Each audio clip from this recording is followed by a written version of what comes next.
Alright, now we're going to work with the nested if statements. So we just hopefully looked at the if-else structure and understand how it works. We're going to continue with the problem that we did in that video, where here we're asking for the age and the sex of the person, right, whether they're male or female. Based on the age, we made one decision. Right? If they were over 32, we gave them a discount and said hello. If they're below 32 or below, they don't get a discount, and we say goodbye to them. We didn't do anything with the male or female portion here, and that's what we're going to do with our nested ifs. And all that means is that there's an if statement inside another if statement. So we're going to come in here inside that if statement, start another if that's going to check the male-female variable, and we're going to check, and remember, two equal signs, not the one. Right, if he's male, oops, and it's a character we're checking, so it goes into single quotes. So if it's a male, right, and we're going to, in that case, we're going to output hello, sir, and then we can put an else statement to go with that if. All right. And in this case, we'll output hello, madam.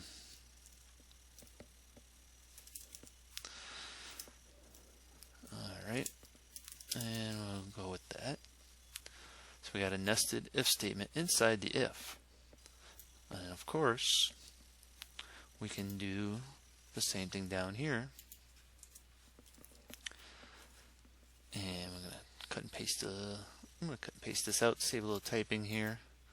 So an if statement can have a nested if else, or just the if you want. Doesn't have to have the else. And so can the else. The else can also have a nested if else. Right? Remember, the else is always optional. And in this case, we want to say goodbye to them. Alright. And we'll get rid of this statement.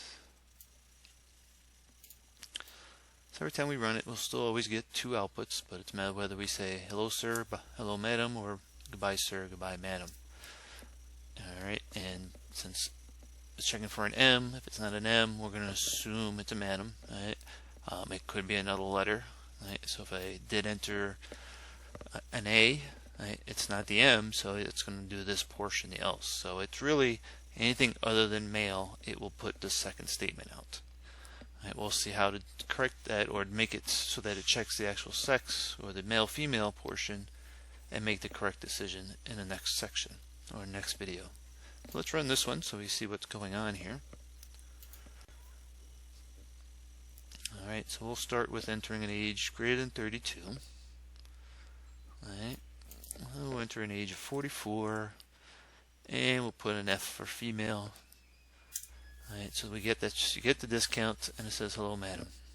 Alright, I can run it again, and this time we'll do again an age greater than 32.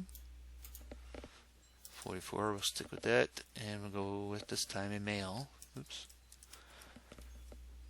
Alright, and now we should see hello sir.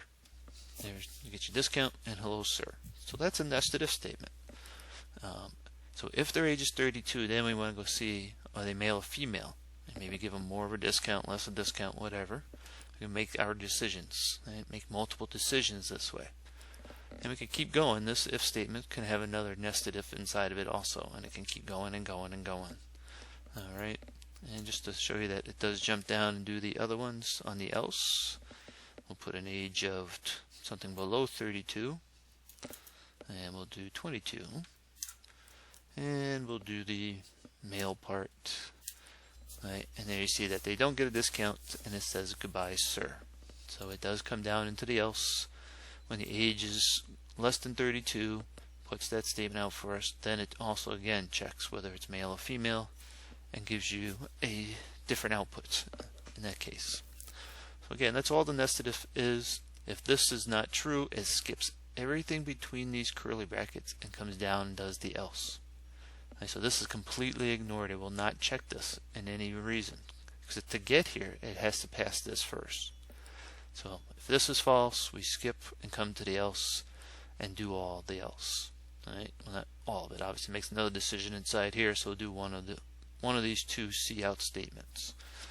Right? So you got to remember it jumps around, and this statements in here, I say, are protected by this if statement, meaning it will only execute these group of statements if this is true. All right. Otherwise, if that is false, it jumps down here to the else and does the else.